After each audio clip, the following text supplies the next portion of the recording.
Viral video ratusan motor pengunjung terkena air pasang pantai di Cilacap.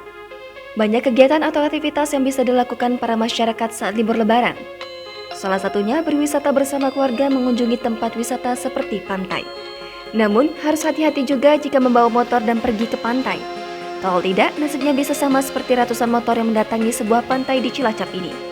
Karena air laut pasang muncul tiba-tiba di pantai tersebut, ratusan motor langsung terkena air laut dan hampir terseret.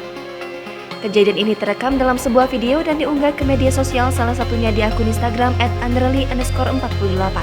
Dikutip dari keterangan unggahan tersebut, kejadian ini terjadi di pantai di daerah Cilacap. Tampak ratusan motor memadati bibir pantai tersebut.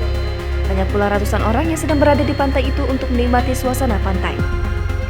Namun dalam video itu, tiba-tiba terlihat air laut yang pasang atau naik ke permukaan bibir pantai. Alhasil, gelombang pasang air laut menerpa para pengunjung beserta motornya. Terlihat pula para pengunjung tersebut seperti panik dan langsung menyalakan motornya menuju ke daratan yang lebih tinggi. Video ini juga menimbulkan banyak respon dari warganet.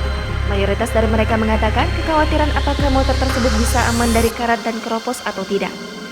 Apalagi jelas terkena gelombang air laut yang sifatnya memang menimbulkan korosi. Jangan lupa subscribe, share, komen, dan like ya!